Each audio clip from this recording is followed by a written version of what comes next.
Hello again, GPT. It's been a little bit. How are you?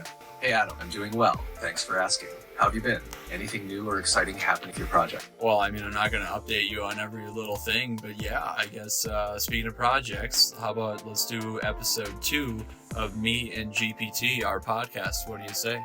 That sounds fantastic. What's the main topic I want to dive in? First, do you mind if I pour myself a glass of some Chardonnay? Not at all. Go ahead. A glass of Chardonnay sounds like a great way to start the podcast. Let me know when you use. Okay, well, yeah, don't put it back on me, but I'm ready to start. And what I'd like to discuss this time, GPT, is I would like you to present shocking or surprising facts in the B2B sales world, and I want to comment on them. How does that sound? That sounds like a great plan. Let's kick things off with a surprising fact. Did you know that only about 25% of B2B sales leads are actually qualified? What do you think about that? When define qualified and define lead. A qualified lead in B2B sales typically refers to a prospect that has been vetted and meets specific criteria, indicating they're likely to become a customer. This could include factors like budget, authority to make decisions, All right, yeah. for the product, and You got timing. it. Okay. A lead is anyone who shows interest in your product or service, but Oh, okay. might not necessarily fit these criteria yet. I see. So in this context, Okay. only 1 in 4 leads meets the criteria to be considered a serious potential buyer. So yeah, that does make sense to me because qualifying for your product or service or the mix of both that many things are these days you look at the array of companies out there, and there's a lot of companies B2B that we are looking, like, you start a company to fill a gap somewhere, usually like somewhere in the assembly line, in the whatever, the logistics, transportation piece of it. There's the technology piece. You try to find a gap out there and you build something that fills the gap. People use it because it's not there yet, and it's helping fill some it's helping take away a challenge that somebody has. So therefore, there's a lot of companies out there. I feel like you start a company, you have to go somewhat niche. There's not many things that haven't been, band-aided up with some company of some sort providing some solution for it.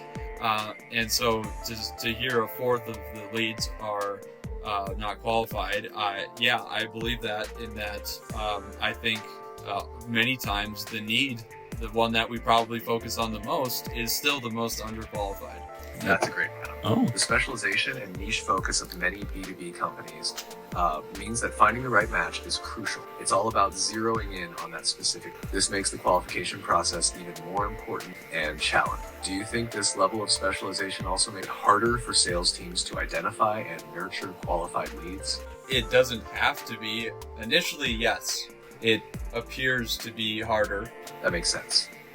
Initially, the challenge is figuring out exactly who fits and how to. But once you've identified your ideal customer profile, Right. the process should become more streamlined. Shall we move on to another surprising fact? Totally agree. And yes, let's hit it with the next one. Surprise fact number 2.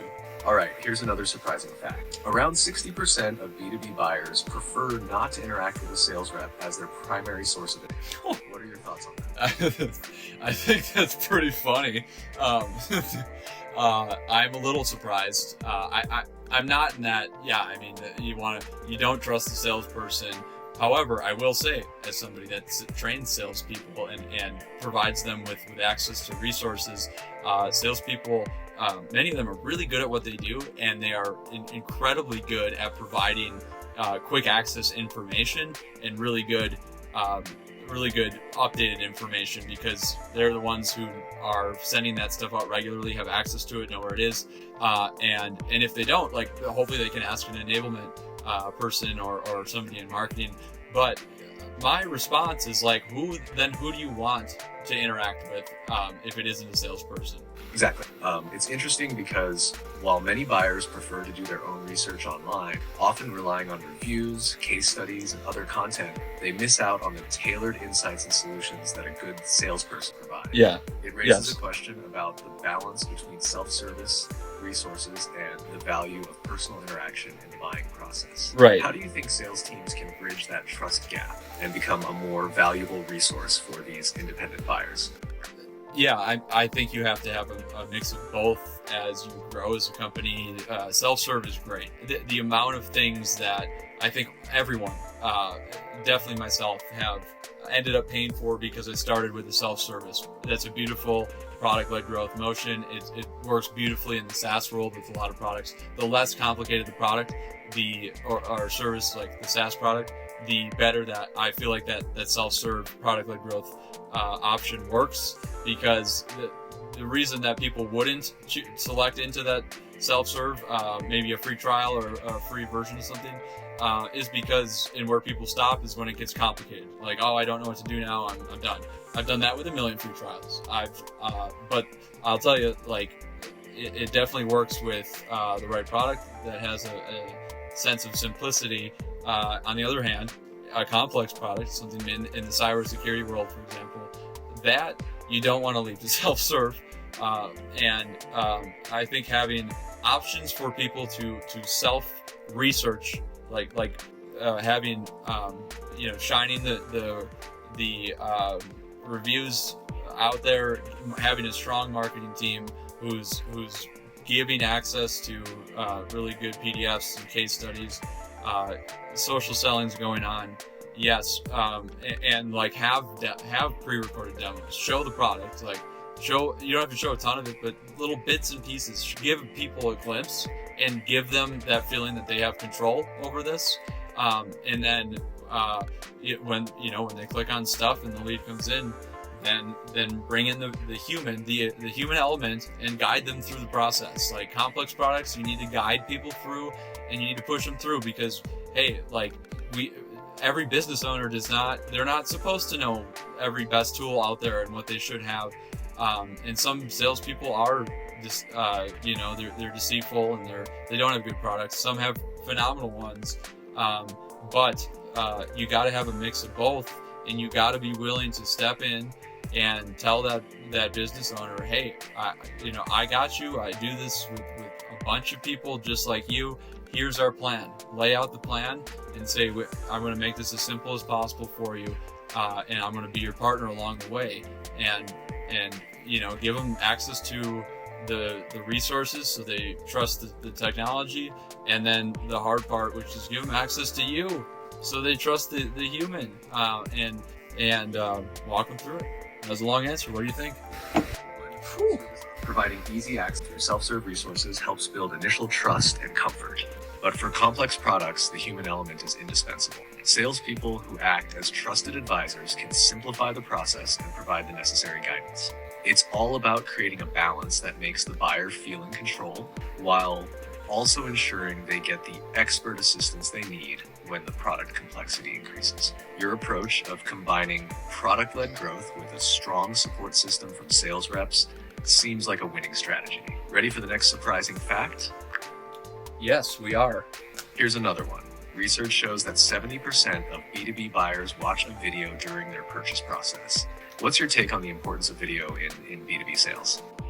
Can you give a little more context? What do you mean, just like at any point, at any time during the buying process, they watch a video of what? Sure, let me clarify.